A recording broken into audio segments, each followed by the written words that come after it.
It's year 103 of the National Football League. It's year 23 of This Week in Pro Football, and our third here on JAKIB Sports. Sal Pal is live from Sal Pal as the Eagles travel a scant 4,700 miles for their home opener against a very tough Green Bay Packer team. Sal's going to fill us in on all of the details. Ray Didinger will join us later. He's got your NFC East stock ups and downs. We've got point spreads, prop bets, fantasy picks, and even more. It's all on an opening edition of This Week in Pro Football. It's time for This Week in Pro Football, a deep dive into the key issues and marquee matchups in the National Football League.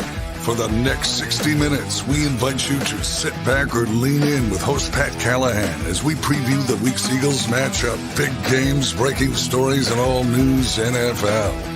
It's This Week in Pro Football, right now on JAKIB Media Sports. All right, welcome again to another season of This Week in Pro Football here on JAKIB Sports. Pat Callahan joining you, and I'm very proud to be back here on JAKIB Sports for season number 3 as we rumble through the National Football League season. It's a sport, of course, that I've loved since I was a kid. I'm sure you do too. And as always, there's a million storylines in the National Football League. And we hope to go through them all in the next 20 or so weeks as we take you through week 1 through the Super Bowl in New Orleans. And I think it's kind of a wide open field this year. I really do. I think it's more wide open. Of course, the Chiefs have the dominant footprint, the dominant shadow in the American Football Conference. But the NFC, I think, is going to be very interesting this year. I think it's going to be wide open between Philadelphia, Green Bay, San Francisco. We're going to talk about all of that on this show and in future weeks. As the season evolves, it's going to be a fascinating season here in Philadelphia to see what the Eagles do. They open the season tomorrow night, as I mentioned, in Sao Paulo. By the way, I'm waiting for Sal Pal to join us. And when he does, I'm going to bring him right on because Sao Paulo, Brazil is not exactly downtown Manhattan when it comes to the ability to use electronics to get people on a show like this one. So looking forward to hearing from Sal as soon as we get him hooked up. We'll bring him right on. And Sal will have the very latest. As a matter of fact, I see him. Xander has brought him in. So we'll be joining, Sal Pal will be joining us in just a minute. It's week 1 still the preseason. Really, this is the question that's been happening. It's obvious the last few years. Week 1 unders are 23-9 the last 2 seasons, which tells you offenses get no work in the preseason. Nobody plays anymore in the preseason. So offenses are really going to use the first week or 2 of the year to get themselves gelled. That's why you see so many games going through the under. We're going to do some NFC and AFC predictions. I think you're going to see a lot of chalk in 2024. Usually 5 or up to 7 of the 14 teams, but it's usually around 5 turnover from year to year. Xander, if you've got that, the one graphic, let's take a look at that and see if you got it. This is the Eagles schedule. Fine, we'll do that one first. Here's the Eagles 2024 schedule, ladies and gentlemen. It starts with the game in the home game, if you will. It's the Eagles' 9th home game. But still, why not play at Lincoln Financial? What do I know? The Eagles will be against the Packers tomorrow night, week 2. The Atlanta Falcons come to town. The Eagles play the NFC South, so it'll be the Falcons, the Saints. The Eagles get the Bucs later. You see that in week 4, and then the Carolina Panthers in week 14. The Eagles in the AFC will get the Cleveland Browns. They play the AFC South also, which is the Ravens. You see that on December 1st. You see the Browns, and it'll be the Steelers also, and the Cincinnati Bengals. And it's not an easy schedule. So I got to travel to Los Angeles. That'll be another home game. It'll be a 10th home game for the Eagles against the Rams in Los Angeles. That's around Thanksgiving week. And, of course, the NFC East, the Eagles will have the Cowboys their usual 2 times in week 10. They're at Dallas in a late afternoon game. And then the Cowboys again, week 17 here in Philadelphia. All right, Xander, is he ready? Can we bring this gentleman on here? We'll bring Sal on from Sao Paulo, Brazil. Sal Paolantonio, if you can hear me, thanks very much for this, for joining us. I know it was not an easy thing to do. It's great to have you back. Pat, I hope you can hear me. You got me, brother? We got you. I got you. All right. Yeah. Welcome Welcome to week one from Sal Pal, Brazil. Yep. Sal Pal, Brazil is right. I was joking with Xander about that. The town's named after you, which must be a neat thing for you. I get it everywhere I go. Everywhere I go. I just came. It wasn't original, I admit it. I just came from Eagles practice at the Corinthians Arena. Saw the stadium. It's a pretty impressive stadium. I think it will make a really good presentation on American television. The Eagles are starting to get their mind wrapped around this game. I think Nick Sirianni has done a pretty good job of messaging there. Jalen Hurts had quite a quote today. He said, for a kid from Houston, Texas, it's kind of surreal for him to be in this game. So I think their minds are right. Their bodies seem to be. They're doing a whole lot of stretching. They're obviously staying super hydrated. Tonight they have an opportunity in their team hotel. I'm downtown Sao Paulo. I'm in the financial district in a very nice luxury hotel that the NFL has set us up in. The team is closer to the stadium. They're in an airport hotel up in near the stadium and near the airport. And tonight in an auditorium, I was just told that on a big screen they'll have it the Ravens and the Chiefs game beamed in, so the whole team can watch it together with plenty of a big buffet for the entire organization. So give us a feel, Sal, for the city itself. Is the city excited about the game? Are there many Packers or Eagle fans down there? Do you think that the technical issues will be fine and that the field's going to hold up? I believe. I don't know about the field. The field's we'll see, but there is definite excitement. They have welcomed the NFL. They've welcomed the media. They've welcomed the players here. There's a big ESPN Brazil operation based here, and ESPN Brazil is very, very popular. And they were all over. The media was all over the event today. They met with the press. The Eagles met with the press, and they seemed quite excited about the game. So there's that. I mean, I would say just traveling around town, this is a city of 23 million, Pat. 23 million. Is that all? So that 23 million people can swallow up any event. I don't care if it's Taylor Swift or the National Football League. Yeah. So it's a big, teeming, mammoth city with a diverse population. So I get the sense that, the NFL right now is just dipping its toe into the South American market. Right. All right. Sal, let's talk about the Eagles right now before we get to the Packers, which is a fascinating story too. But the Eagles debuting two new coordinators, Kellen Moore on the offense, Vic Fangio on the defense. Let's start with the offense.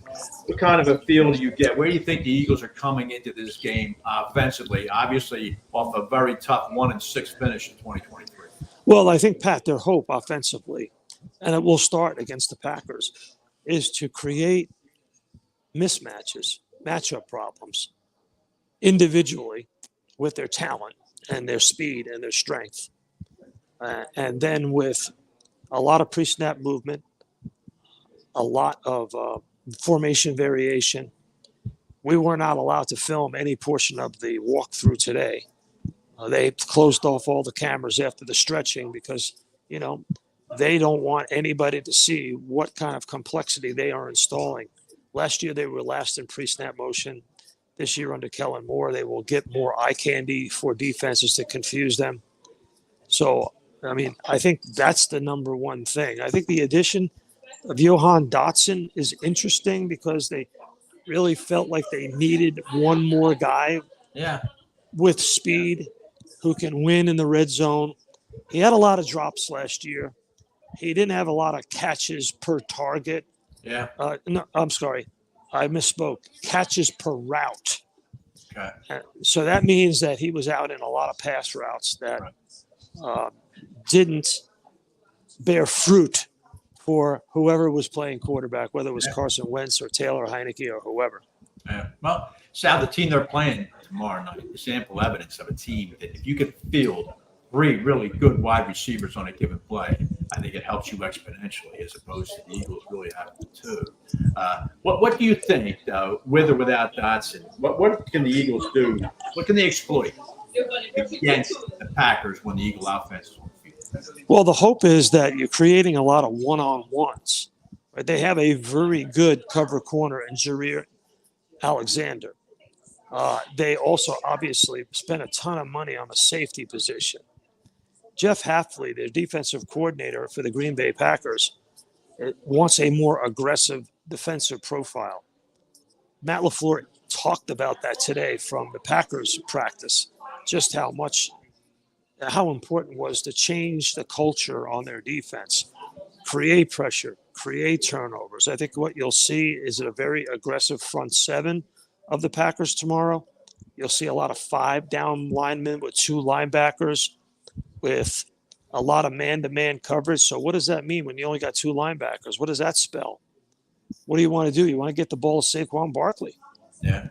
I mean, force those linebackers to cover Saquon out of the backfield. That, to me, is the key thing. Right. That's going to be interesting to see. We'll see how fluid Sal Saquon, who I think is a prodigious talent. I always did. I think, he got wasted and was facing in New York for a number of years. I still think there's some tread on that tire and those tires too. Very interesting to see how quickly he assimilates into the offense. Now, Sal, the defense led by crusty old Vic Fangio, right? Hey, Pat, don't knock crusty old. No, I won't do that. You and me are crusty old. That's true. That's it. Yeah. We are the crusty old school. Okay. Fangio, though, I think he's fired up. I think he's fired up, Sal. Do you get that impression that he really wants to make this work? And what did the Eagles do specifically, Sal, the 11th hour shuffle at linebacker? Well, that's a big question. So this is an 11th hour shuffle. Devin White did not make the trip. Frankly, it shocked me. It really did. I didn't think that he outplayed Nakobe Dean this summer. You're relying on Nakobe Dean, who has 4 starts. 4. Devin White was a first-round pick, who was an All-Pro in 2020 when the Bucs won the Super Bowl with Tom Brady. He's a first-round talent.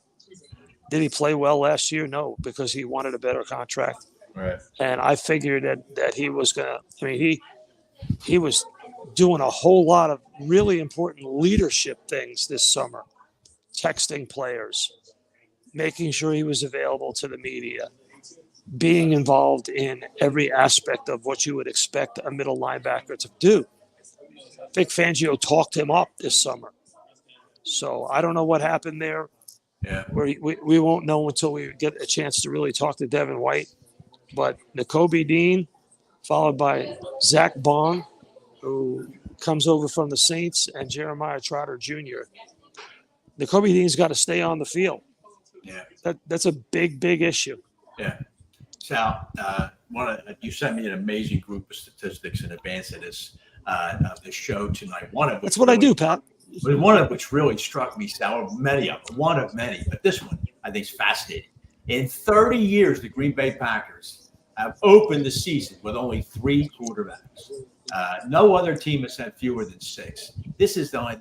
Jordan Love is only the 3rd Packer in 30 years to start an opening game at quarterback after Brett Favre and, of course, Aaron Rodgers, which I think is remarkable stability for an organization. Talk a little bit about Jordan Love, how fast this guy has progressed, and what kind of challenge he posits for Philadelphia tomorrow. Well, I think you have to go back, Pat, to the game against Dallas in the playoffs. If you watch that game closely, the one thing that strikes you about Jordan Love is he has very precise, compact movements within the pocket when he has the ball in his hands. Yeah. There's not a lot of wasted motion. Yeah. So he's efficient and fluid, like Rodgers in many ways. He reminds me very much of Aaron Rodgers. You're correct. Right? Just that aspect of it, footwork, precise movement, efficiency of movement, which allows a quarterback to be accurate and allows a quarterback to make quick decisions. And that's what you saw against the Dallas Cowboys. So what you got to do is try to speed up the decision-making process. The only way, in my view, that you can do that is you got to create pressure either through winning one-on-one matchups, or don't be afraid to bring the blitz on third down or in the red zone. Even if you think you're going to expose your defense a little bit, you've got to be able to quicken his decision-making process, or he'll eat you alive. Yeah. I mentioned at the top of the show, Sal, how the last 2 years, the unders are 23-9 versus the overs, because the offenses don't play in the preseason, and nobody shows anything more exciting than a run up the middle. Do you have a feel for which of these two offenses might be slightly ahead in terms of not treating this as a preseason game? I would say the Eagles. Yeah, I would say the Eagles. The Eagles need to score 3 touchdowns, 2 field goals. They win the game. That's the way it is to me. But this, Pat, the number one thing that we have talked about all summer long on your radio show on 1210 is this is a one-score league that has been decided over and over again in the fourth quarter of overtime. Last year, you had the highest percentage of games decided by one score. And you got to have 2 things in the fourth quarter or overtime or on third down. You have to have a quarterback who does not turn the ball over in critical situations, and you need to have the stamina of a pass rush. And that, to me, is the key thing. Yeah. Pat, we're on the 26th floor of the luxurious downtown Sal Pal Hilton Hotel. Nice. We are in the. Is that your suite there? That's not your suite, I think. We are in the executive Sal Paolantonio Sal Pal suite. I am very nice. All right, Sal. I hope I got you for a couple more minutes. I just want to ask you this. Just give me some, and you just throw these out. Some overall storylines, like maybe top 3 storylines in the NFL as the NFL opens its 103rd season. What would you say? Pat, the number one storyline for me is, can Aaron Rodgers stay on the field? If Aaron Rodgers stays on the field, the Jets have a top 5 defense. They have a championship defense. And if Aaron Rodgers stays on the field, I have the Jets as one of my final 4 teams in the NFL this year. If it's not the Jets, I think it could be the Dolphins. Yeah. I really do. Now, you look at the end of the season schedule of the Dolphins, it's pretty tough. It's pretty tough. Yeah. But I like the Jets. And look at that line, Pat, on that opening game in San Francisco. Dude, it is striking. Pat, striking sound. Those boys in Sin City are telling you that is going to be decided in the fourth quarter with either Brock Purdy or Aaron Rodgers with the ball in his hands. Yep. I think that's a really good one. Now, let me try this one out on you, Sal. The Chiefs trying to become the first team ever to win 3 straight Super Bowls. You just mentioned about the Jets being a formidable challenge for them. But will the Chiefs have the mindset to grind out another season to get to January? I think that they do. They have the ingredients for it. They obviously have the coach and the quarterback, and they have Chris Jones and Steve Spagnuolo. I don't know how in the world, Pat, general managers all over the National Football League allowed Andy Reid to draft Xavier Worthy, the fastest guy in the NFL draft. That blew my mind. If I'm a general manager at the bottom of the first round and I see Xavier Worthy there and his 4.32 speed, I take a flyer on him only to keep him out of the hands of Andy Reid and Patrick Mahomes, for crying out loud. Yeah. So, yes, I think they have the ingredients, and that's my second storyline for sure. I think the third storyline is this Detroit's year? Yeah. Detroit, never been to a Super Bowl, has not won an NFL championship since Dwight David Eisenhower was in the White House. You remember that, Pat? I remember. I look like him now. So, yeah, I do remember Dwight D. Eisenhower. Yes. So that, to me, is the third storyline. I think it's a distinct possibility. I have my final 4. I always do this in the first show of the year. Kansas City, the Jets, Pat. Jets. Yeah. If Rodgers stays healthy, that's the big if. Detroit and Philadelphia, Pat. That's my final 4. Very good, Sal. Pat, I'd like to give a shout out to my intrepid field producer, Brian Franey, Bronxville, New York, who I travel with everywhere. We did the Super Bowl together in Super Bowl 52. We've done, I don't know, how many Super Bowls have we done together? Maybe 10 or, yeah, I think it's more than that. He says 7. I think it's more 10 or 12. But, I mean, he figured out how to get me on This Week in Pro Football on the inaugural week, Pat. I tell you that you gotta have a first mate, and he has been a first mate throughout my trip here to Brazil. In fact, when they said, Sal, we'll send you to Brazil, I said 2 things. 1, am I getting a first class seat on the plane? And 2, is Brian Franey coming with me? Those are my requirements. All right. And you got them both, I hope. Yes. Brian, too. We thank Brian because it's always good. I will send along your gratitude to my friend Brian Franey. Right. Well, listen, thanks for taking all this time, Sal. I want you to enjoy that suite now. And, yeah. We'll have a ton even to talk about next week. It's going to be fascinating to see how this unfolds. And we got plenty of weeks to go. And thanks very much for joining me again. All right, Pat, we're back This Week in Pro Football for another year. What is this, 23 years, Pat? Yeah, this is 23, Sal, like Gunsmoke. Like we're better than Gunsmoke, Pat. That's right. And don't forget, everybody, Sal Pal again, hosting the NFL Matchup Show on ESPN, and the host and the author of How Football Defines America, which is coming out again for another printing. Please go pick that book up, and one of Sal's best books. So, Sal, thanks again, pal. We'll talk to you real soon.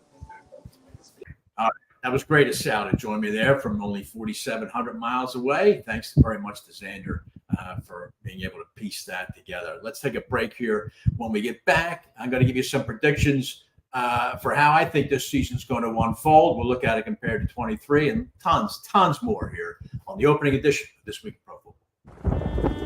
It was late at night.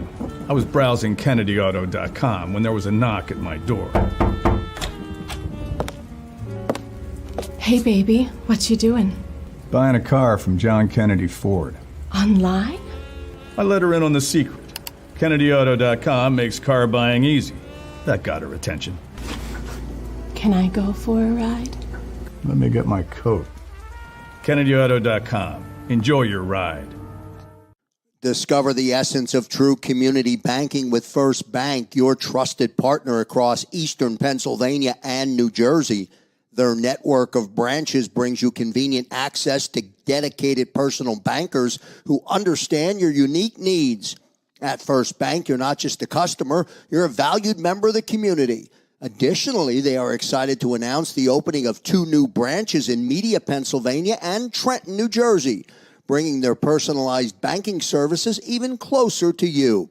Connect with any member of the team today at their Westchester office, conveniently located at 849 Paoli Pike, or call them at 484-881-3800. First Bank is an equal opportunity lender and member FDIC.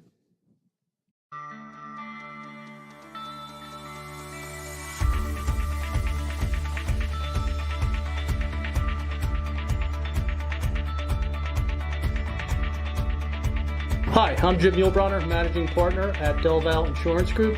Give us a call. We're a local, knowledgeable agency, not an 800 number. Go Birds!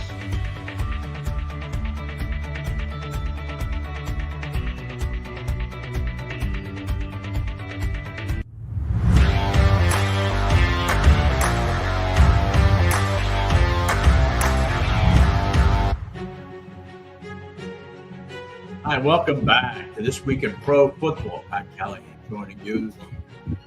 The home opener here, 23rd season, our 3rd season here on JAKIB Sports. And great to be back. Great to be back here and talking about some football with you as we get ready for week 1, the National Football League. All right, we're going to take, this is a short segment here. Xander, if you got it, could you bring up that other graphic there, which had the 23? These are the 2023 standings. And what I'm bringing this up for is just to show you, just as a comparison to where I think things are going to go in 2024. As I mentioned before, they're usually about a 5-team swing out of the 14 teams to make the playoffs. I think it's only going to be 3 this year. I think there's going to be a lot of chalk. Last year in the AFC, the division winners, as you saw there, Buffalo, Houston, Baltimore, Kansas City, I think it's going to be, I think Miami wins the AFC East. I think Baltimore, Houston, and Kansas City repeat as division champions in the AFC. I think the wild cards in the AFC last year, Miami, Pittsburgh, and Cleveland made it. This year, I think it's Buffalo. I think it's the Jets, that Sal Pal was talking about. And I think the Indianapolis Colts are going to sneak in. I think the Colts are going to be good if Anthony Richardson matures and stays healthy. Of course, you can say that about any one of 32 quarterbacks, but I think Richardson can be a really good pro quarterback, but he's got to stay healthy. Did not do it last year. In the NFC, you see last year Dallas, Detroit, Tampa, San Francisco were your division champions. This year, I see Philadelphia winning the NFC. I don't believe in Dallas.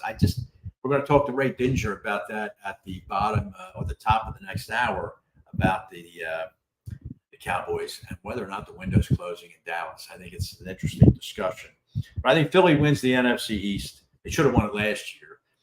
I think Detroit repeats. I think Atlanta wins the NFC South. I think they're a good team. I think Kirk Cousins is going to have a good year in Atlanta. Of course, he's an older guy. Never know. And San Francisco will repeat at least once more in the NFC West.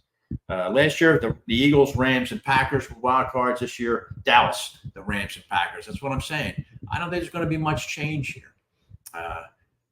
But I'll make one note to you, though, that I think is a good thing. I mentioned Atlanta. I think some doormats are getting off the mat here. I think the Chicago Bears are going to be much better this year. The New York Jets, obviously, I have making the playoffs. I think they're going to be better. I mentioned Atlanta will win the division. It's good to see some teams, even Arizona, which was 4-13 last year, you see.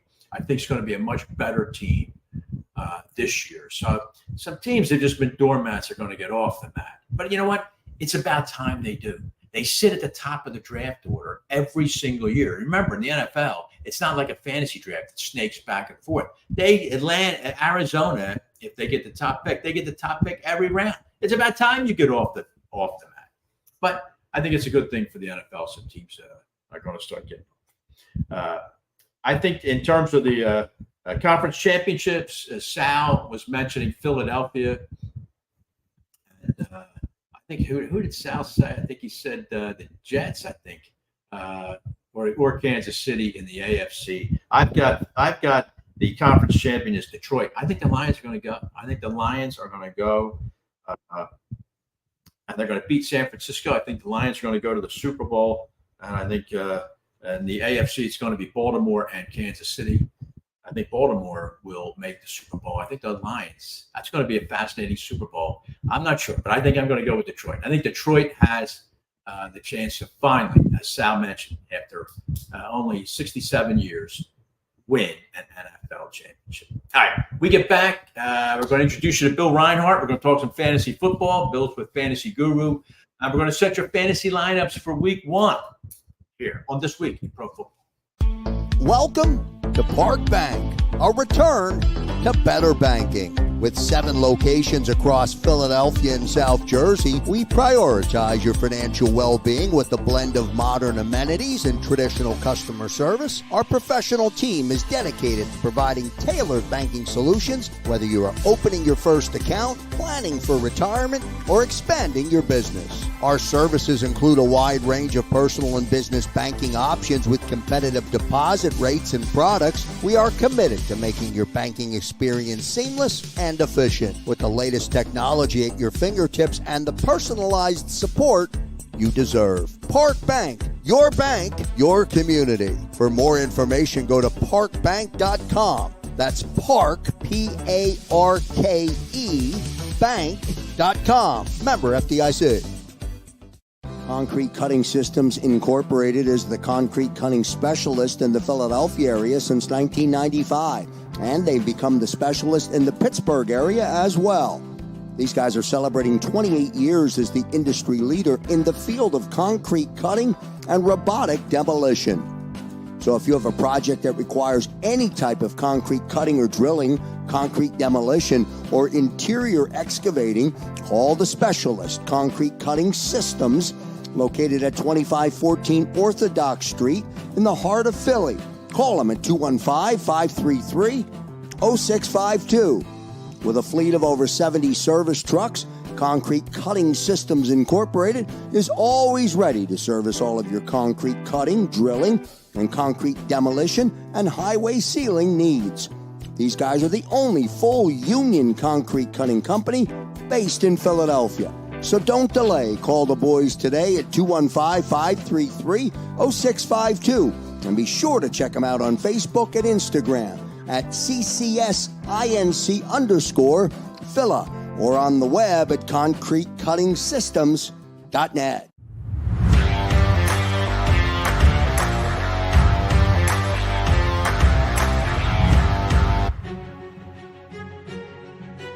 Welcome back this week in pro football. Pat Callahan joining you. By the way, give me a follow on what is now called X at TWIPF Pat. To do that, give me some comments about the show or whatever you want to talk about. I'd love to have you as a follower on X at TWIPF Pat. I misspoke a little bit. Bill Reinhardt's going to join us in our next segment, but for now, I'd like to bring on Justin Mark from the SGPN network. Justin filling in for Sean Green, who's in the midst of some other debauch of some kind. But Justin, thanks a lot for joining us here on This Week in Pro Football. Hey, thanks so much for having me. Looking forward to it. All right, very good. Thank you very much, Justin. And a lot to talk about, obviously, in terms of lines and the like. And Sal Pal was kind enough to send me some interesting notes. But first off, in terms of, I want to ask you this. There's lots of trends, Justin, relative to, and let me find them here in terms of, like, here's an example, 2023 season recap. The best against the spread teams were the Raiders and Lions. The worst, Falcons and Chargers. That's not a big surprise. The best over teams, Colts, Browns, Lions. The best under were Panthers. Do those kind of trends carry over from year to year, or is the slate just blanked out and it starts all over? I think it's a little A, little a B. Every year is a new year. And if you start looking into these trends and go back years and years and years, pretty soon they start evening out for the most part. So a lot of those trends, it seems like that you can make them work if you want to justify your bet or your gut feeling. But in the long run, I think, it's a new year. There's a lot of changes every year, more changes, it seems like, as we go on into the NFL. I mean, seems like 10 years ago, you wouldn't have seen as many changes as you've seen this year. And that's just kind of how it goes now. Everybody kind of follows the money. Don't we always? Doesn't everybody follow the money, Justin? Okay, I know that's what the hell you're doing. Here's another one for you. The Philadelphia Eagles, who, of course, this program here is based out of the Philadelphia area, finished the season last year 0-7 against the spread. Now, does a horrible statistic like that carry over into this year? Or do the Eagles have a blank slate? I think they have a blank slate. I mean, I really like what they did on offense. I know losing Jason Kelce seems like it's going to be a big deal because he is one of the best centers we've seen in the last decade. But you also have to remember he handpicked his replacement. He handpicked this guy, helped them say, like, this is the guy you got to go after. He worked with him. And then bringing in Barkley. I mean, they have not had a runner like Barkley for quite a while. Yeah. I think that offense is ready to move. And I think they're going to do well. And it's in a division, speaking of trends, a division that never has a repeat winner, it seems like. So Cowboys are out. I'm not believing in the Giants or the Commanders. So It's got to be the Eagles, right? I think so too, Justin. I think the Eagles could go 5-1 in that division again, or 4-2 at worst. All right. Speaking now a little more specific here, the NFL opener, the Kansas City Chiefs, in their customary role as defending Super Bowl champions, host the Baltimore Ravens. I think the Ravens are a live dog here. And I'll give you a theory, and you tell me if you're comfortable with it. And that is that the Chiefs, they're not interested in this anymore. I mean, they're used to they're two-time Super Bowl champs now. They're looking for a third. They don't care about September. But they're going to be ready come January. The Ravens are the exact opposite team. They seem to love September and October. And then, so I think with Derrick Henry, if, in this opening game, I think the Ravens are a live dog. What do you think? Yeah, I 100% agree. It's kind of interesting because there's a couple different angles you can look at. The revenge angle for the Ravens. Of course, they lost to the Chiefs last year at the playoffs. The Chiefs kind of having that Super Bowl hangover. They're 1-6 in game one against the spread in the last 7 games. And the Ravens, very good as underdogs. They're 20-5 against the spread as underdogs. But I absolutely love them as a money line dog here. I think they are alive. And last year, like you said, we saw the Chiefs and we were all going, man, they lost a step. Something's going on. Right. And then we noticed that was not the case. Well, they got number 15. I'm telling Yeah. you, that is a once a generation quarterback. And he loses like that. They lost their opener last year against Detroit. And but believe me, come January, they're going to have to go. Someone's going to have to go to Kansas City to get to the Super Bowl. Okay, the international game in the NFL's never-ending obsession with money. Now they're in Sao Paulo, Brazil. I noticed, Justin, that all five international games went under the total. What are your thoughts? Give me Eagles, Packers. Give me your thoughts on this game. What is the line right now, and where are you leaning? Yeah, I mean, I like the under. It's just a different situation now that we're in Brazil. We've heard that there's maybe some safety concerns. I don't know if that's kind of being blown out of proportion, but guys have been told don't walk down the street alone, don't walk with your phone, all this stuff. So then you kind of get that working in. The total right now is at 49.5. Now, these are both really good offenses, I think. Right. I'm a Bears fan, so it hurts me to say Green Bay is a good offense, but I think they showed towards the end of the year. But I also think these are both improving defenses. Right. You go on the road to Brazil, the long travel, just everything. I think the under is the play here. Like you said, all five in London hit, or I guess all five hit last year. Every London game, if you look at all the totals, it's 48.5% for the under. So that's kind of, like I said, you can look at trends, but if you go back far enough, they're around 50%. But I think the under is the play here, especially with a stadium that they've never played an NFL game at. Yeah, it's going to be interesting. And like I was saying earlier in the show, Justin, I think NFL offenses are always behind in week one because nobody plays in the preseason anymore. And it's kind of like for the first half of the game, it's just resuming playing. So I think 49, that's interesting. See if it gets there or not. Do you favor a side, Philadelphia or Green Bay? I'm on a Philadelphia show, and I am a Bears fan, That's so right. I think I have to say Philly. Fair enough. Justin, talking with Justin Mark here from BetSGPN. Justin, road teams last year were 12-4 against the spread in week one. Now, there's only one road favorite this year. That is the Texans are at the Colts. Why do road favorites do so well in week one? And do you see the same thing happening here? Yeah, I think part of it is just you have these lines on teams that really we've not seen them play out in paper this year, right? Everybody's made at least one change, more than one for every team we know, but you've not seen it play out on paper. So I think these lines are just a little bit off. And that works. It really works for divisional games. If you bet the underdogs, if they're a short dog anyways, on the money line, if you go back 188 games, you got a 22% return on investment. Because I don't think the books have a super good grasp on this quite yet. My favorite divisional dog this week is the Raiders at the Chargers. I think the Raiders are going to be better than people are giving them credit for. I think the Chargers are going to start a little bit slow under Harbaugh. And that's my favorite one to kind of follow that same trend like you talked about the road dogs in week one. All right. Justin, two other games I want you to hit on for me, if you would, and that is the national game Sunday night. The Rams are in Detroit. This is a replay of a fiercely competed divisional playoff game last year, a wild card game, I guess I should say. I think it was a wild card game that the Lions won 24-23. Give me your thoughts here on the Rams going back to Detroit. I've espoused Detroit as the Super Bowl champion for 2024. What do you think of this game? Yeah, I mean, I think it's going to be a great game, but the Rams seem to start slow.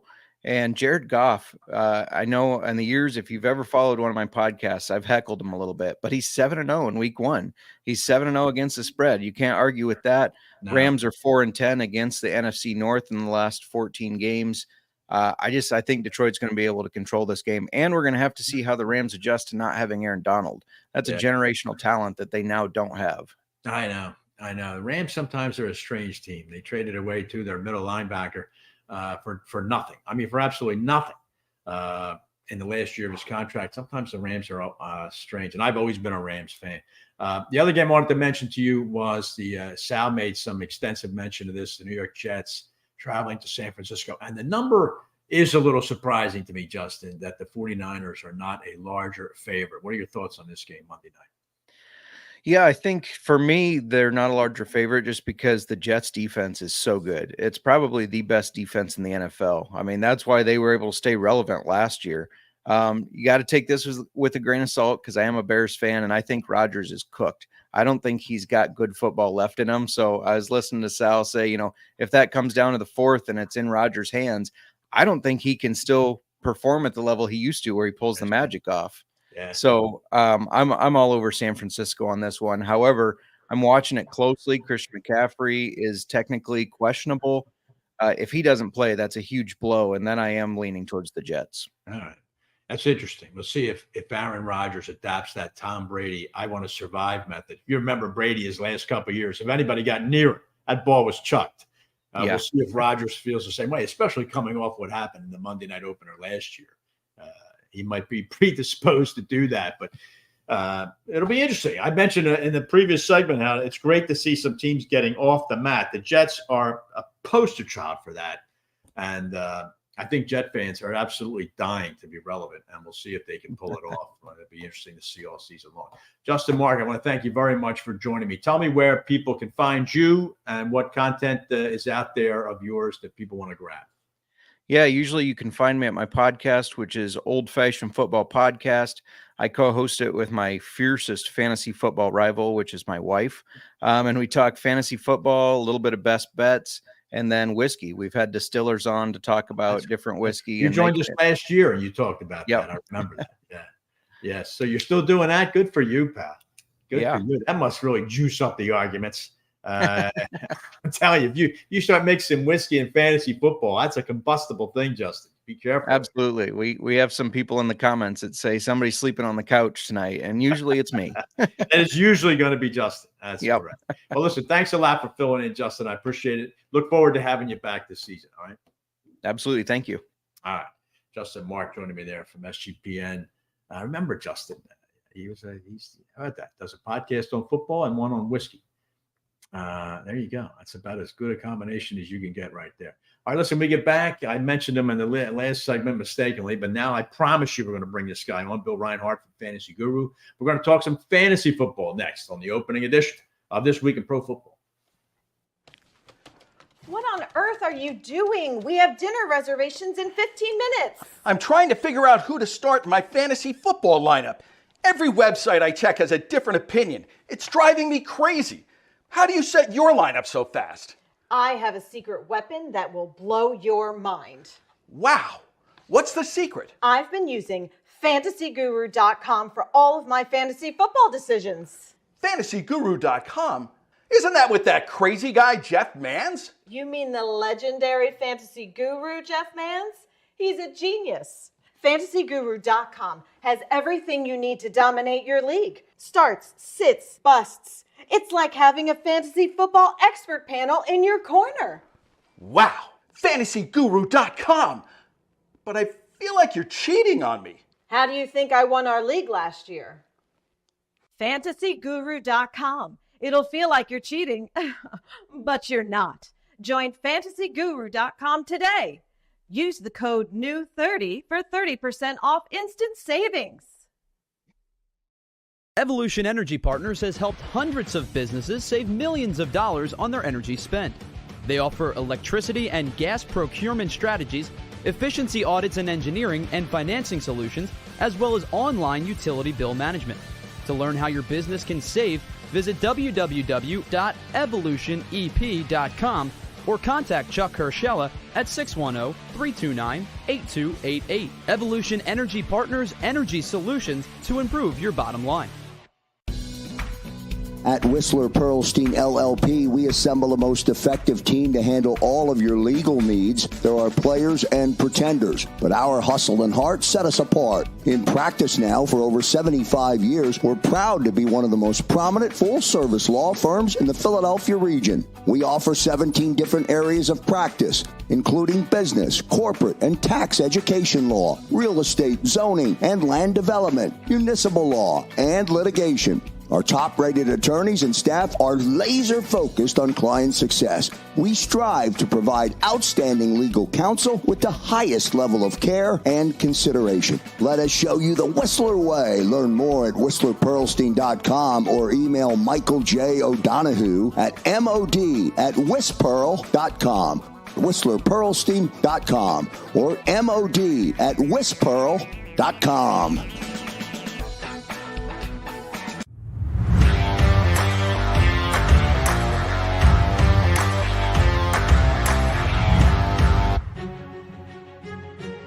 Welcome back here this week in pro football. Pat Callahan joining you here, week 1 in the National Football League. To get you ready here for another NFL season. How about we talk some fantasy football now? We're going to bring this gentleman on. He's going to be with me for the whole season. And that is Bill Reinhard from FantasyGuru.com on SiriusXM, also a contributor to the New York Daily News. Bill, how are you? I'm good. How are you, Pat? All right. Now, that was you on that commercial, right, Bill? Yeah, that was me. And my beautiful wife. So you can see I'm married up. That's for sure. Nice job. Nice job. Kicked your coverage there, Bill, probably for the first time in your life. Good for you, pal. Way to go. But I won't give up my day job. That's for sure. And I see you're a big, big Buffalo Bills guy. I think the standing Buffalo is the best of the helmets, Bill. I want that prominently displayed from now on. Absolutely. Absolutely. That's my favorite helmet, too. Yeah, but never, ever, ever bring back those god-awful monochromatic ones they wore for a while. Remember with the plate, the dark blue and then the light blue? Oh, my God. Yeah. The McGahee days. I just couldn't stand it. Yep. McGahee, Marshawn Lynch day. And Marshawn Lynch days. Yeah. With the light blue piping, I mean, they look like butlers or something. They look like a nightmarish version of the Tennessee Titans. We don't need that. There you go. That's it. All right, Bill, we're going to talk fantasy football all season long. I've been in a fantasy league since 1982. Wow. So I'm one of the real grizzled veterans of the whole thing. And it's just a wonderful, wonderful pastime. Assuming your team isn't horrible, then it becomes a little different. But let me start with this, Bill.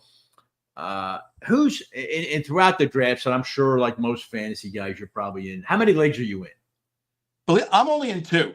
I'm not one of those crazy guys. I was in 3. I just quit one last year because I had a problem with the commissioner not enforcing rules. So I'm just in 2. Yeah, I hear some people in like 40 leagues. What do you do for a living that allows you to pick in 40 fantasy drafts? I don't know. But anyway, the observations that you've seen and the studying that you've done, especially at Fantasy Guru, which is an excellent fantasy website, whose average draft position was higher in most drafts than you thought, and whose was lower than you thought it was going to play out? Well, it's interesting. I hate to lead with Bo Nix, but I will. The Denver rookie quarterback has skyrocketed. Beginning of August, he was about between 24th and 30th quarterback taken, and he had a great preseason. He threw a couple of touchdowns, had some nice drives back-to-back. I know preseason doesn't mean anything, but, he had to beat out your favorite quarterback, Zach Wilson, the wonderful draft pick of the Jets, and Jarrett Stidham. But he played really well. He played within himself, and he has shot all the way up to QB 17.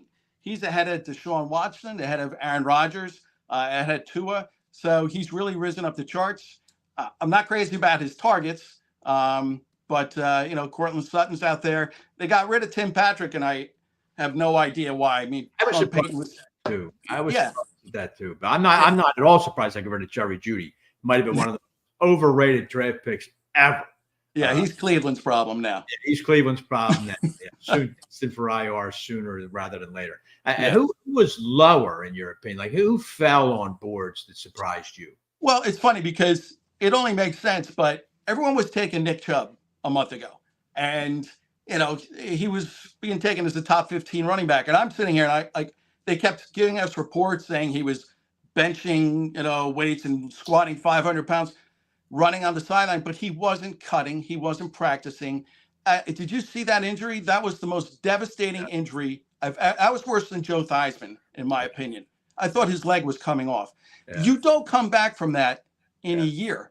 So he was going about running back 15. He's all the way down to 38 now. And rightfully so, because even if he's on the PUP list, even if he comes back in week 5, I have no confidence that he's going to be able to pull out. And I feel for him. He's a great running back. Yeah. It takes more than a year to come back from something like that. Man, my first round pick last year, Nick Chubb.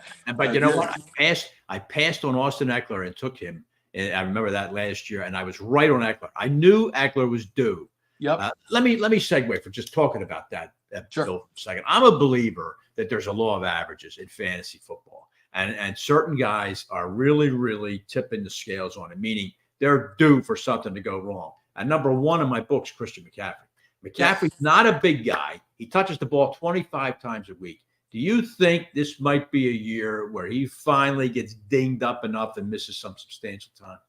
And I don't like to put anything out in the atmosphere of bad luck, but I mean, he's just so overused. He's not a big guy, and they keep, he keeps running between the tackles. He keeps catching the ball. He's incredibly elusive, but now he's getting the soft tissue injuries. He's got that calf pull, and he's, practicing part-time right now. So when you start seeing those, that's age. That is age. And, I have Mason, his backup, in both my leagues, and I took him early because I really think Bill. Yeah.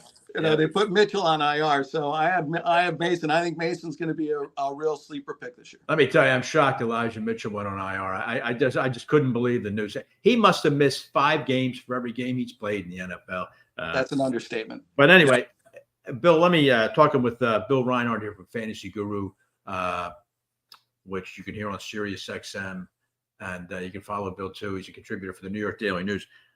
Bill, can you roll out here? Give me a breakout. You mentioned Bo Nixon. He might be your answer. But, a quarterback, running back, wide receiver. Who's the guy at each of those positions you think could be a real breakout guy for 24? All right.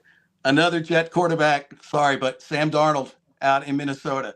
Yeah. And it's not so much him, it's the system. He was buried in Carolina a couple of years. Got injured. He didn't play badly, but he had no talent around him. Spent last year with the 49ers kind of convalescing, only played in a couple of games. But now, he's in that system. He's got Jefferson to throw to, and that's worth his weight in gold. He's got a good running back with Aaron Jones there in the fold and Jordan Addison. So I like everything about the system that Darnold finds himself in. Last year, Kirk Cousins, the Vikings quarterback, he played in 8 games, but he averaged 27 fantasy points a game through his first 8 games. Yeah. The nearest one next to him was Josh Allen at 30. So, I mean, that's the disparity. I mean, Kirk Cousins, I love him, but he's not a top 10 quarterback, but he would have finished second in fantasy football last year had he played the whole season. So Darnold finds himself in a great spot. That's an excellent rollout right there, but I like it. At running back, obviously, you can't talk chalk here. Everybody thinks Breece Hall is going to rewrite the record books and but is there a running back out there that you think might surprise and break out in 2024? So he was RB15 last year, so he's not going to be really surprised, but he's our Rutgers boy, Isaiah Pacheco from Kansas City. And the reason I bring him up, because he's going to vault into the top 10. He's got very little competition right now. Clyde Edwards-Helaire is gone. McKinnon is gone. They were the receiving running backs. Pacheco's not going to leave the field. I mean, they brought in P. Ryan. He was cut by Denver, so P. Ryan might get on a little bit. And they got a big running back named Carson Steele, who looks like Christian Okoye, only he's got long blonde hair. The guy's a stud. But I think Pacheco is going to light it up this year. That's me. At wide receiver, same question, Bill. Now, I tell you, a name I'm hearing a lot of, and he's on the same team, is Rashee Rice. Perhaps the addition of Xavier Worthy is going to free things up for Rice. A lot of people talking about him for a big year. Is there anyone else that you think of might step out the wide receiver position? Yeah, and I like Rice. I have him in both my leagues as well. but I really like Jaden Reed of the Packers. And it's not so much the volume he gets, it's what he does with it. He scored in 7 of the last 9 games last year. He's just always around the ball. I think he's their best wide receiver. You know, you got Dobbs, you got Wicks, you got Watson, but he's their best playmaker. And, you know, Jordan Love finds him, and he just, you know, he was wide receiver 25 last year, and I guarantee you he's a top 15 receiver. All right. I like that. I got Reed as my WR4, so I like that answer very much. It was unrehearsed. Bill, one last question for you now, which is, I'm always interested in this in week 1, which is, I'm a believer that you don't outthink yourself in week 1. There's a reason why you drafted guys, roll them out there. But do you believe in that? Or if you see a guy on your bench and the matchup is just so tempting, do you actually swap guys out in week 1? That's the thing. And to your point, so, you know, you have it's fantasy football. So I'm going to mention Noah Fant from Seattle.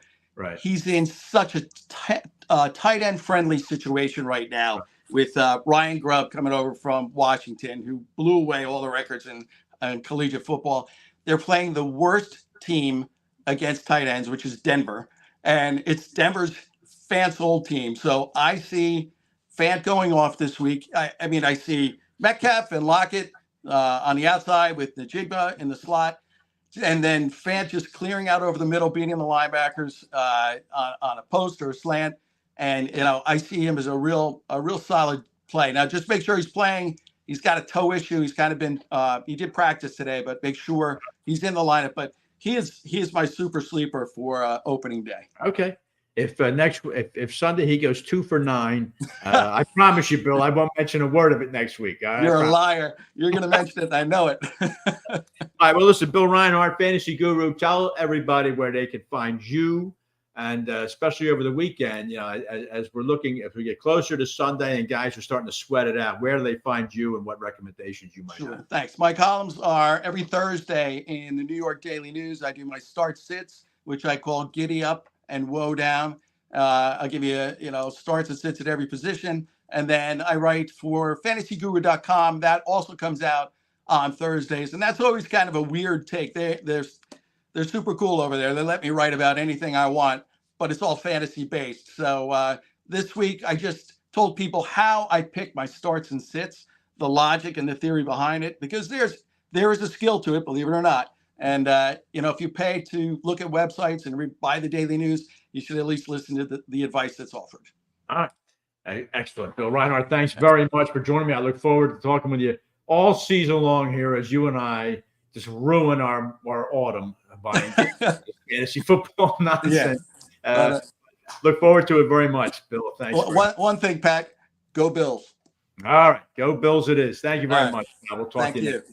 Bill Reinhard joining me there from fantasyguru.com. Look forward to talking to Bill all season long here about the Byzantine world of fantasy football. All right, we get back. The legend himself is going to join me. That is Ray Didinger, as we bookend you with 2 legends, Sal Pal at the beginning, Ray Didinger at the end. We're going to talk about that NFC East and get Ray's take on tomorrow night's game, Philadelphia hosting the Green Bay Packers. That's next on This Week in Pro Football.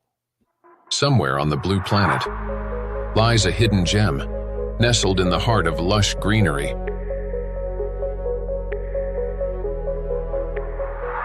Where the game of golf takes on a new meaning.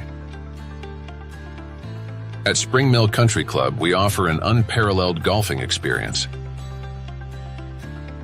Our meticulously maintained course is designed to challenge and delight golfers of all levels.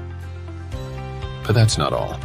Spring Mill is also the perfect venue for your most cherished celebrations. From intimate gatherings to grand weddings, our elegant banquet facilities provide the perfect backdrop for your special day. With exquisite cuisine, personalized service, and breathtaking surroundings, every event at Spring Mill becomes a cherished memory. Let us be a part of your journey, whether it's a round of golf, a celebration, or a once-in-a-lifetime wedding. Spring Mill Country Club, where every moment is extraordinary. Visit us today and create your unforgettable story. It was late at night. I was browsing KennedyAuto.com when there was a knock at my door. Hey, baby, what you doing? Buying a car from John Kennedy Ford. Online? I let her in on the secret. KennedyAuto.com makes car buying easy. That got her attention. Can I go for a ride? Let me get my coat. KennedyAuto.com. Enjoy your ride.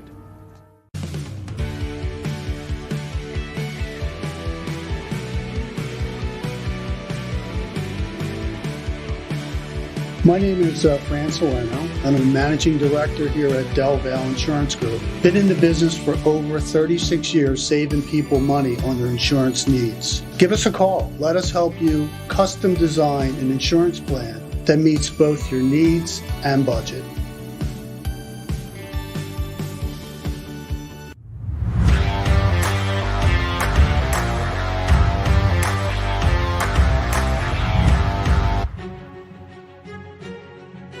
Welcome back. This week in pro football, Pat Callahan joining you here, week one, the National Football League on JAKIB Sports. And always pleased to welcome this gentleman back, especially to open up the season. And that would be the Hall of Famer himself, a veteran of the Bull. Used to serve the Bulletin down at Franklin Field when the Eagles were playing there. Philadelphia Daily News, NBC Sports Philadelphia, and WIP. That's Ray Didinger. Ray, how are you? Fine, Pat. How are you doing? All right, it's great to see you again, Ray. I hope you enjoyed your summer. And we're back now again, the autumn and the thinking John Facenda here as we get ready for the 103rd season of the NFL. And you and I have seen far too many of the first 102, Ray. I'll say that much. That's right? for sure. That's for sure. I mean, you took me back when you started talking about Franklin Field. When I first started covering the Eagles, my first year covering them for the Bulletin was 1970, and that was the last year at Franklin Field. And then so I covered them the last year at Franklin Field, and then the first year at the Vet, and then all the way through the Vet, and now into the Link. So I've seen a lot of Eagles football. Some of it not so great, but some of it pretty good. Yeah, that's right. That's right. Well, let's talk about that now for 2024, right? The Eagles obviously coming off a terrible finish, 1-6 to finish up the season. And their ninth home game of the year is 4,700 miles away, Ray, in Sao Paulo, Brazil. So let me just start with that. Is there anybody in the Eagles organization besides the owner and 31 other owners, and of course Roger Goodell, who's happy to be flying 4,700 miles to open their season? Yeah, flying 4,700 miles to play a home game. Just try and explain the logic of that to me. Pat, I think you and I are of the same mind on this stuff. I mean, I really don't get this whole international thing. I really don't. I know it's coming down from the top.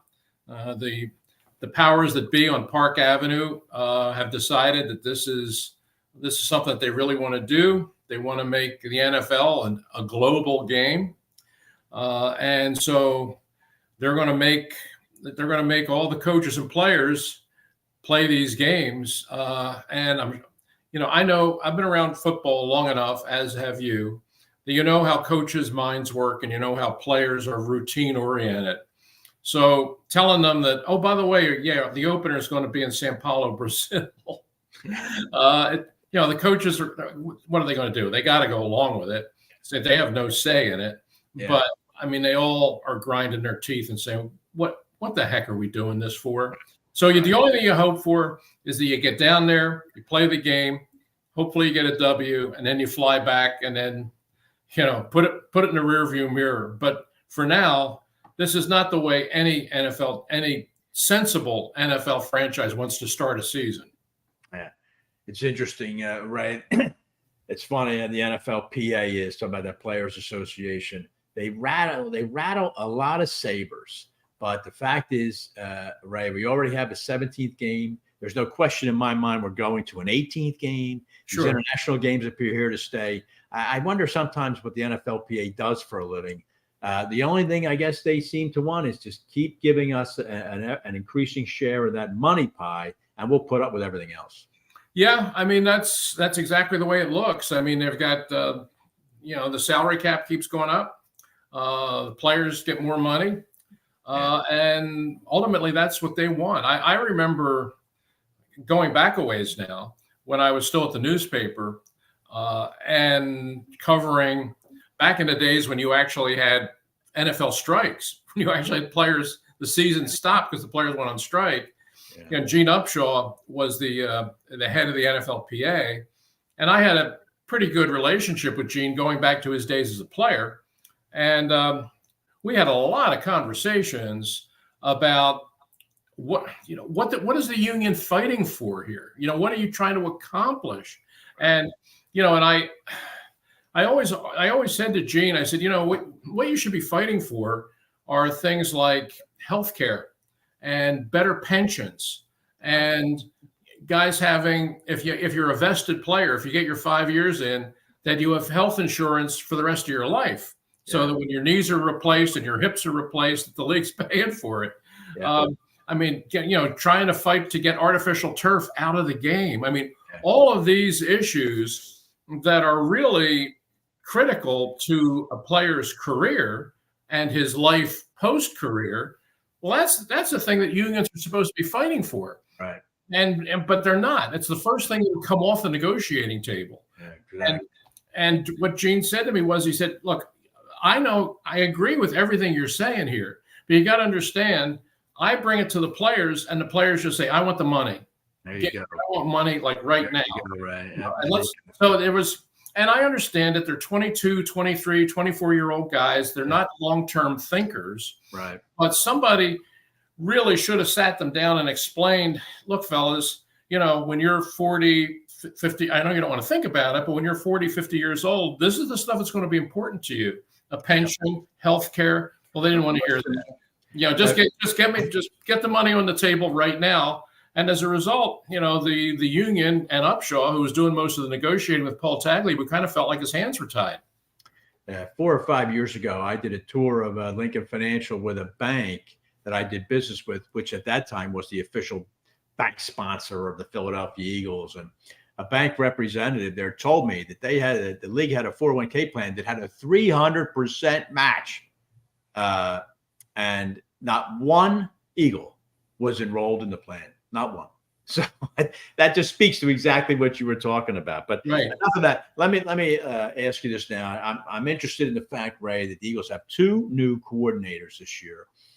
Kellen Moore on the offense and Vic Fangio on the defense. Tell me how different you think they're going to be. And I'm curious in your take with Fangio and how you see his relationship developing with Nick Sirianni. Well, I've known Vic since the days of the Philadelphia Stars, when the Philadelphia Stars and the USFL were born, and the franchise came to Philadelphia, and Jim Mora was hired to be the coach. He put together a really good staff, and one of his best hires was Vic Fangio, who he brought in, never coached at any level of professional football, and brought him in and made him the linebacker coach and ultimately the DC. And I was very impressed with the way they played. The Philadelphia Stars in the mid-'80s, when they were playing, and they were only around for 3 years, were actually, I felt, a more professionally run organization than what the Eagles were at that time. They didn't have the best players, but they were really well coached, really well prepared, and it reflected. They played in the championship game every year that league was on the field. Right. And, Vic was a real big contributor to that, to the point where when the league folded and Jim Mora was hired to go to the Saints as the head coach, he brought Vic with him. And then that just started Vic along his path in the NFL. And he's been in the league pretty much ever since, moving from team to team. But everywhere he goes, his teams generally play well and his defenses play well. Yeah. And I think bringing him here was really smart. And I think it's going to produce good results. Now, it ultimately always comes down to your players, and we'll see how good his players are.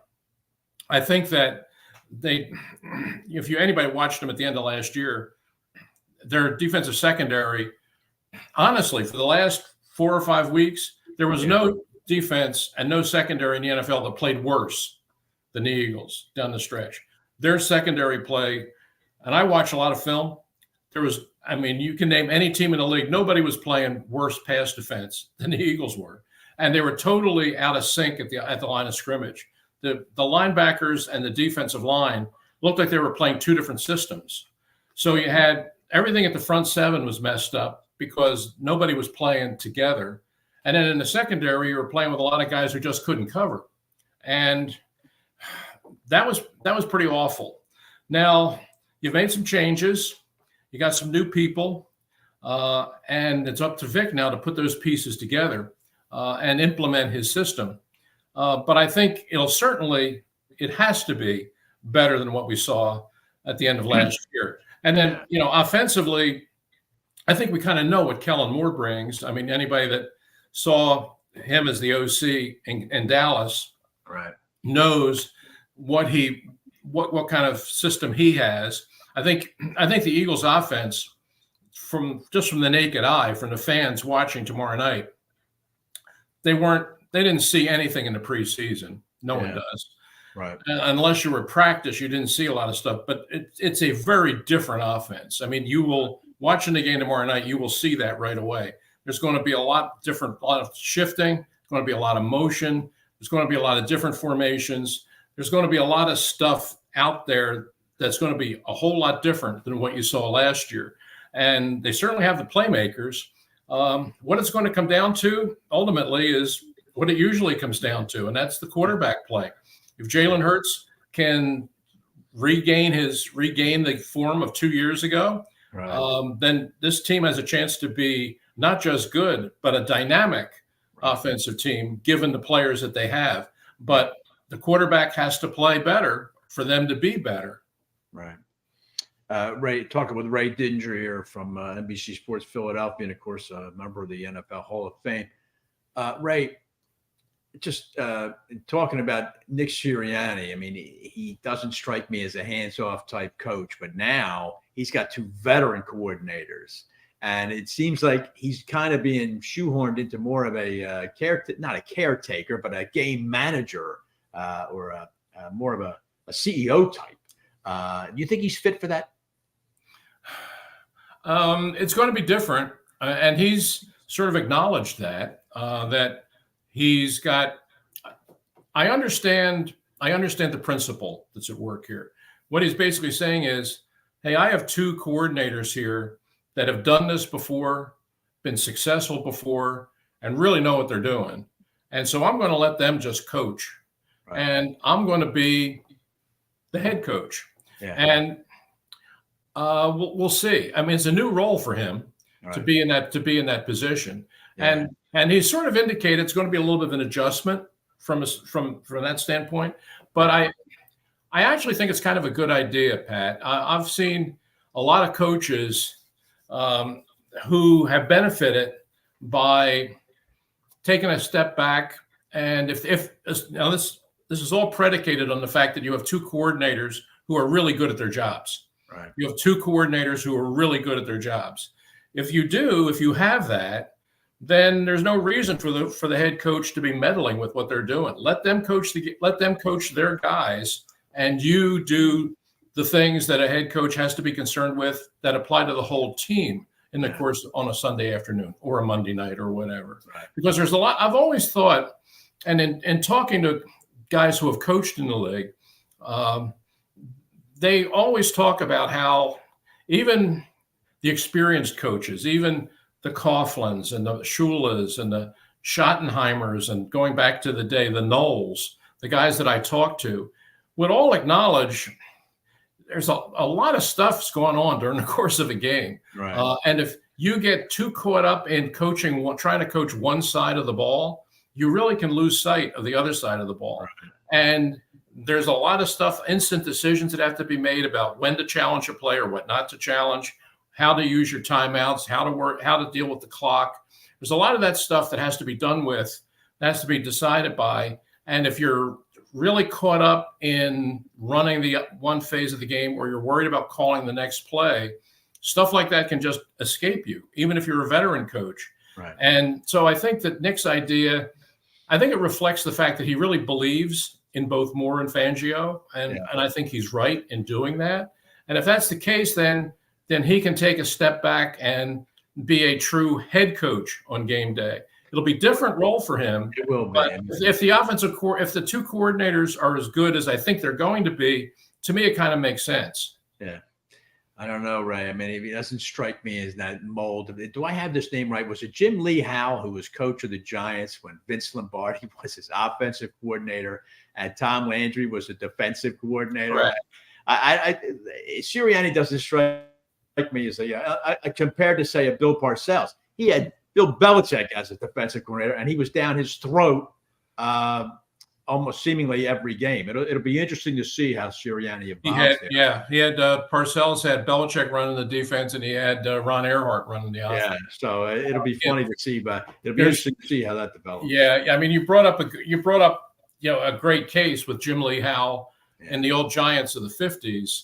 When he literally had Vince Lombardi was his offensive coordinator, and Tom Landry was his defensive coordinator. And there's a famous story that Dave Anderson, great columnist of the New York Times, said that he was covering those Giant teams for the Brooklyn Eagle, which no longer exists, but he was covering the Giants then. He said they were playing at Yankee Stadium and they were practicing at Yankee Stadium. And he said Dave Anderson said he walked down the hallway where the coaches' offices were, and he walked by one office and Lombardi was in there drawing up the offense. And he walked by the next office and Landry was drawing up the defense. And he walked down to the next office and Jim Lee Howe was sitting with his feet on his desk reading the New York Times. Dave sounds about right. Dave said, I swear that's true. And why not? I mean, why not? And listen, it worked. I mean, that Giants team, they got to the championship game pretty much every year. And those two guys both went, and both of those coaches, Landry and Lombardi, won championships and wound up in the Hall of Fame. With different teams. The Giants somehow managed not to keep either one of them. And it set the Giants back. The 60s and 70s were two lost decades, really, for the Giants organization. Yeah. And I don't know how many. I've said this when I was working at WIP before. I told the story, and people didn't know it. A lot of people didn't know it. I didn't even know it until I read David Moranis's book about the great book he wrote about Lombardi called When Pride Still Mattered. That Lombardi took the Eagles coaching job, accepted the Eagles coaching job in 1958. It was offered to him in 1958, and Lombardi accepted and said, I'll do it, and then went into Wellington Mara, who was running the team, and said, I just took the job. I just accepted the head coaching job with the Eagles. And Wellington Mara literally talked him out of it. Yeah. Said, you don't want to go there. It's a graveyard. You're going to go there. You're not going to win. And it's going to be the end of your, it's going to be the end of your coaching career. Wow. That's an absolute dead end for you. It's the wrong job. I understand you want to be a head coach. I understand that, but that is not a good job. And I tell you, stay here and wait, and a better job will come along. And so Lombardi agonized over it, and then called the Eagles back and said, I hate to do this, and the Eagles hadn't announced anything. But Lombardi called them back and said, I've decided to stay in New York. Imagine how history might have changed if Lombardi had come to Philadelphia in 1958. All right, listen, Ray Didinger, I want to do some rapid fire here with you. Okay. Just two quick segments I'd like to do. And I want to start with some NFC East talk and do a little stock up, stock down. You mentioned how the Eagles could go good to great. I agree with that. I think the Eagles are going to win that division. Right. But let's talk about the other three teams. The Cowboys, again, protracted and expanded and unresolved contract issues with their key players. They seem to do that almost every year, Ray. What's the stock up or stock down on Dallas going into 2024, in your opinion? I would say about the same. I don't know that it's up or down. I see them as a team that will be a playoff team in all likelihood, and get to the playoffs and probably implode the way they have done in recent years. I mean, I think they'll probably be, a 10 win team, maybe 11, good enough to get to the postseason. But I think in the postseason, the same thing's going to happen all over again. And I would expect that that'll be the end of Mike McCarthy. Yeah, 30 years now. This is the 30th year, if it happens again, that the Cowboys will have failed to reach the NFC Championship game. The New York Giants, we just were reminiscing about them and the catastrophic coaching decisions they made.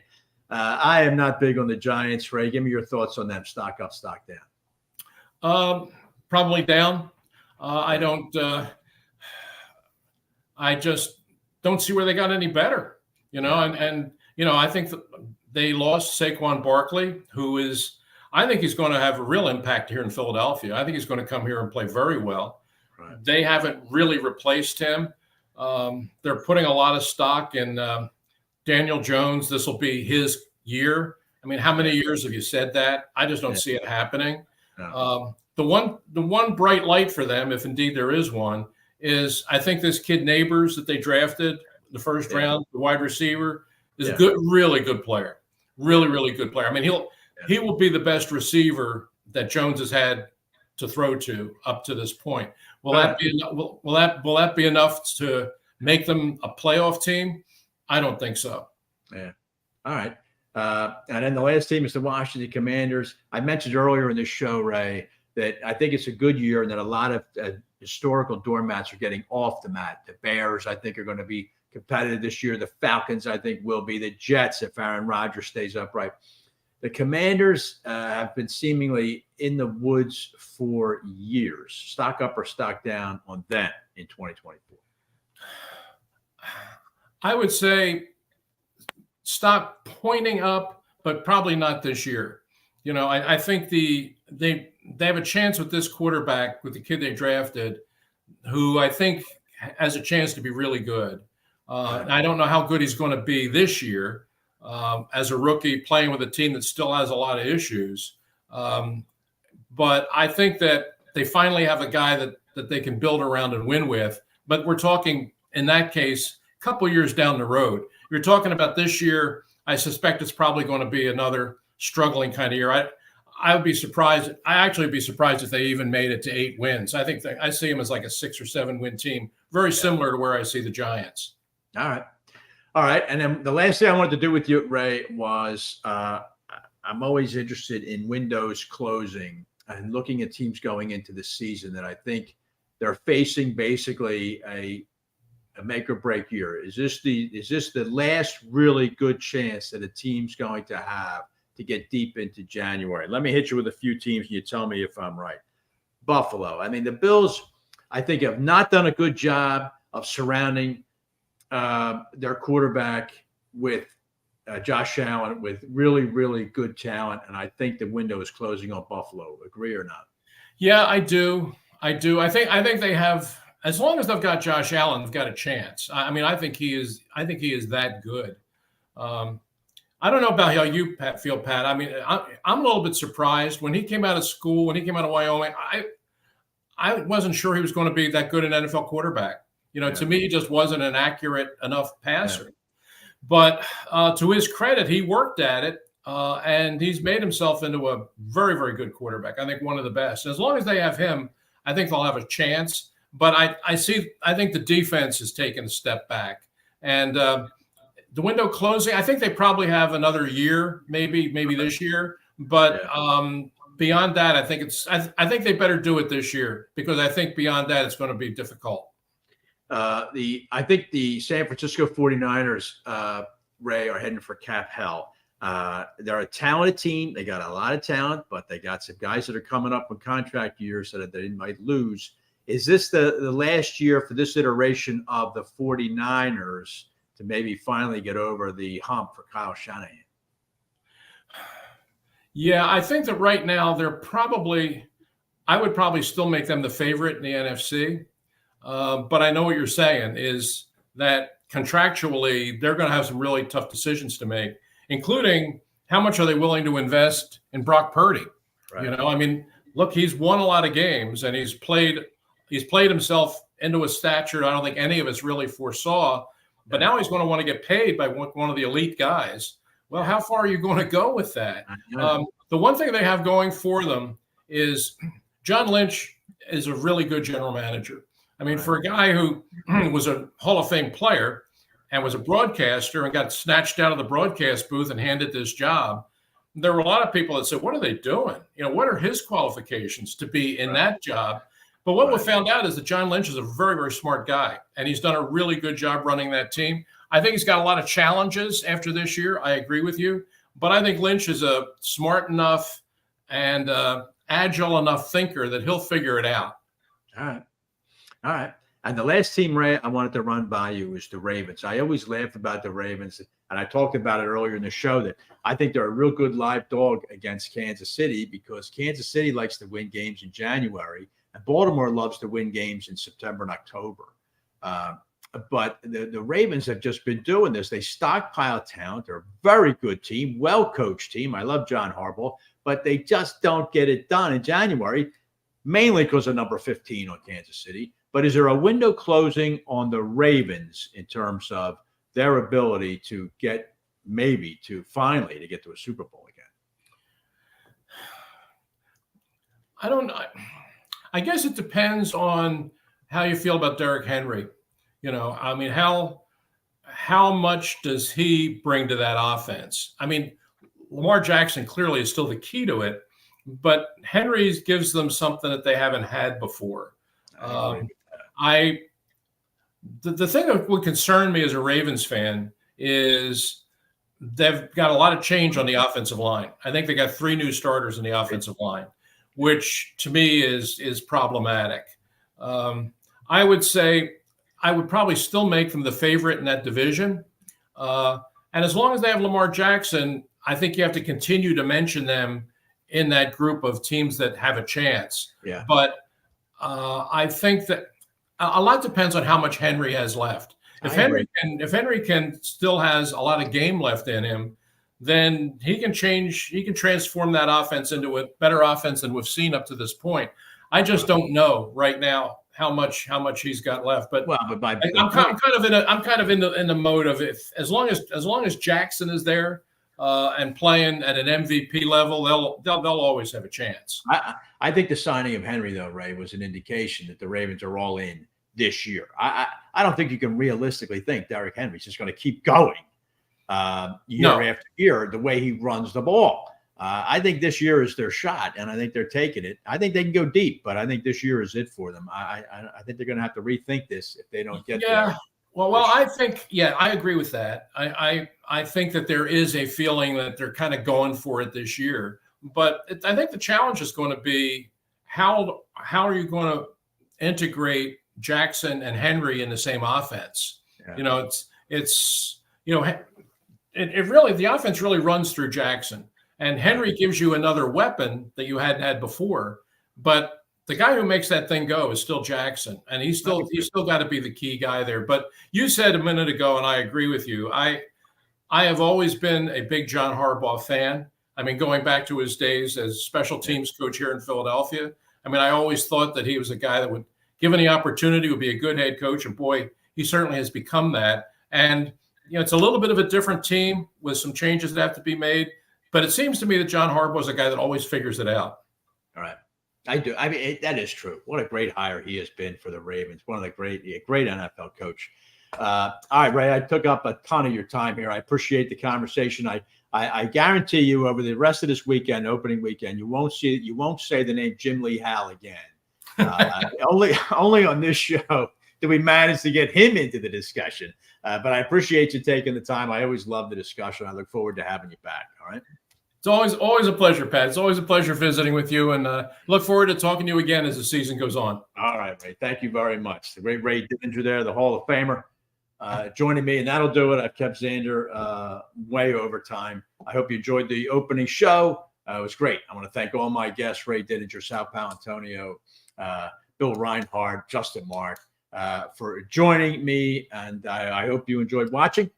Don't forget to give me a comment and a follow on X at TWIPF and enjoy all the games. Enjoy the opener, Kansas City and Baltimore, and then Philadelphia hosting Green Bay, and a couple good games too over the weekend.